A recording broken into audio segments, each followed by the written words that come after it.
Hello students, good to all of you. So here I am going to discuss one problem from the units and measurements. So ये J 2024 में पूछा गया है.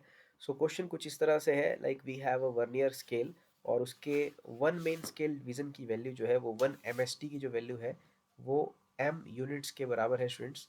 और कहा गया है कि nth division of main scale coincides with n+1th division of vernier scale और हमें लीस्ट काउंट निकालना है. देखिए लीस्ट काउंट की जो वैल्यू रहती है, जो फॉर्मूला रहता है, that is one main scale division minus one vernier scale division.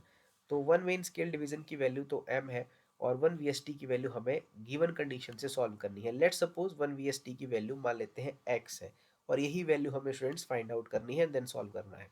और अकॉर्डिंग टू क्वेश्चन जो nth डिवीजन है मेन स्केल का वो बेसिकली कॉन्साइड कर रहा है n+1th डिवीजन ऑफ वीएसटी के साथ, वर्नियर स्केल के साथ. nth डिवीजन n+1th के साथ कॉन्साइड कर रहा है. इसका मतलब जो रीडिंग nth दिखा रहा होगा वही n+1th दिखा रहा होगा. तो अब मेन स्केल का एक डिवीजन m दिखाता है तो ऑब्वियसली n डिवीजन क्या दिखाएंगे, n डिवीजन दिखाएंगे nm. और n+1th डिवीजन वर्नियर स्केल का क्या दिखाएगा, हमने सपोज किया है कि वर्नियर का एक डिवीजन x दिखाता है. तो n+1th जो डिवीजन है वो क्या दिखाएंगे रीडिंग, वो आ जाएगी अपने पास x into n+1. And according to question ये दोनों स्केल्स की ये डिवीजन कॉन्साइड कर रहे थे, मीन्स इनकी रीडिंग्स भी सेम होगी. तो यहाँ से हम x की वैल्यू निकाल सकते हैं इन टर्म्स ऑफ m और n, बिकॉज हमारे आंसर्स भी इसी टर्म्स में है. सो it is nm upon n+1. अब मैं यहाँ पर x को ऊपर सब्स्टिट्यूट कर दूंगा लीस्ट काउंट के एक्सप्रेशन में.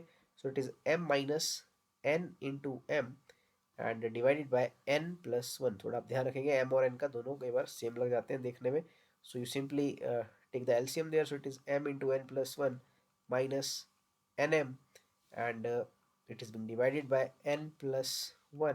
सो mn से mn कट जाएगा, आपके पास ऊपर बचेगा m upon n+1. So m upon n+1 is the least count of this vernier caliper. सो ये है अपने पास m upon n+1 option B में.